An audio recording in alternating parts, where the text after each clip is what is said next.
In 2003, Time magazine identified her as an environmental hero. She's authored over 20 books, including titles like Water Wars and Soil Not Oil, and at 62, she tirelessly advocates for fair trade, organic farming, and sustainable living worldwide. Dr. Vandana Shiva from New Delhi, India, it's a true honor to have you on. Thanks for the time. My pleasure to join you. So, Doctor, your organization, Navdanya, in India, one of its goals is to assist and help out local farmers who have been victimized by Monsanto's patented seeds, something you call biopiracy appropriately. And of course, that's a noble goal, but I'm wondering what other environmental issues India is currently facing and what Navdanya is doing to fight back. So what we've been doing since I started, because this was for me a beginning, my background is training in physics and quantum theory.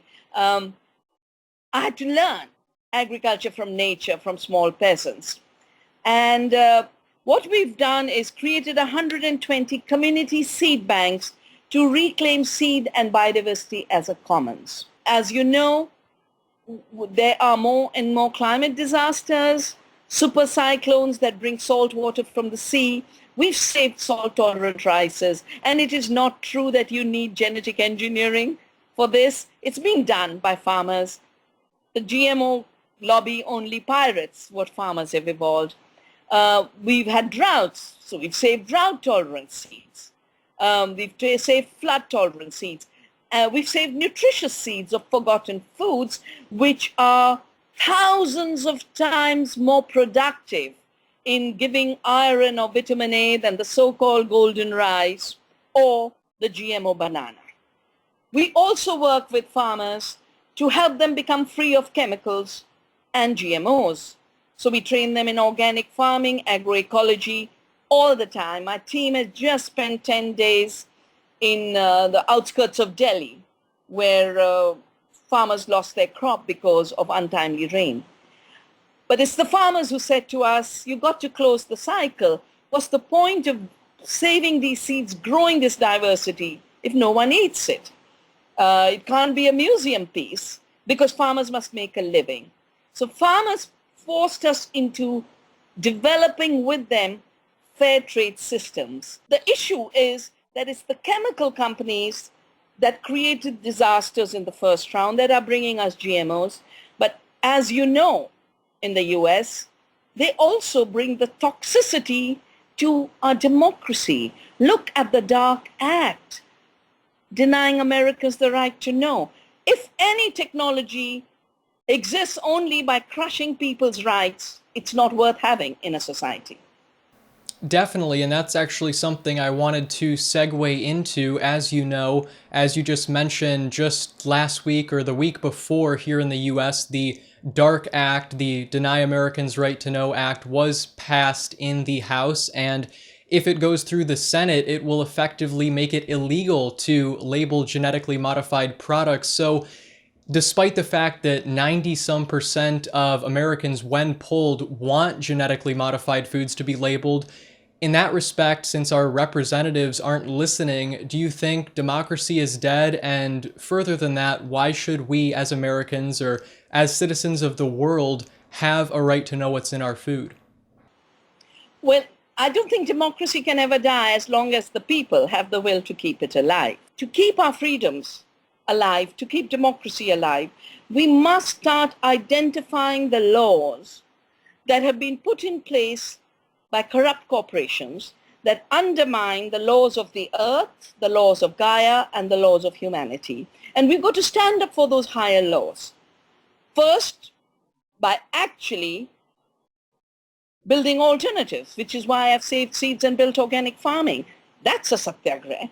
But also saying we will not obey. There wouldn't have been a civil rights movement in the United States if the people had not said, these are laws that we should not obey. So non-cooperation at every level, non-cooperation with the unjust, brutal, undemocratic, unscientific, anti-scientific rule of corporations The only way we will be able to end it is A, joining hands, which is why I'm so happy to be talking to you, but also joining hands across sectors. We've had very specialized and very effective movements. Someone working on climate, someone working on seed saving, someone working on organic, someone working up on the hill. It's time for all this to become one movement for the defense of the freedom of life on earth and human freedoms. Dr. Shiva, being an environmental activist, what do you make of the fact that seemingly so many people are apathetic to environmental destruction? Not to exempt myself completely, but how do we fix that? Because it seems like many people don't realize that when Mother Nature dies, so do we, and in that respect, we are connected. So what's your take on that? My take on that, I've written about this in my books, Earth Democracy, because I do believe we are first citizens of the earth. And that's where we get the awareness that the earth's life is the basis of our life. And also my other book called Making Peace with the Earth. How do more people wake up to this? I don't think fear will create that awareness. I think love does. And we have to start working collaboratively in situations through which children can put their hands in the soil, create a garden in their school or in their community. We call them gardens of hope. Because with that connection with the earth and the soil, you suddenly realize, one, that the soil is living and the earth is giving, but also you realize your own potential to be able to work with the earth to produce what we need. So we just need more and more experiences of the power of nature and our own power with it. And it's only when young people will realize that their future will be opened only as partners with the earth, because the earth is generous. Governments can fail you.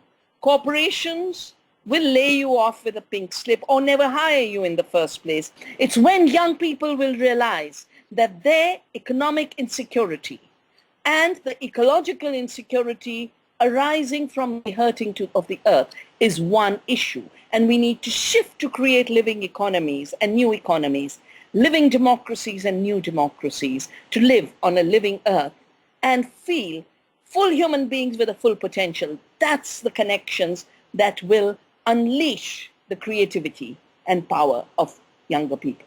Dr. Vandana Shiva, author, environmentalist, and world-renowned speaker, thank you so much for taking the time today. Thank you. And to the young people and you, all the strength. We do this work so you all can have a future that's worth living for.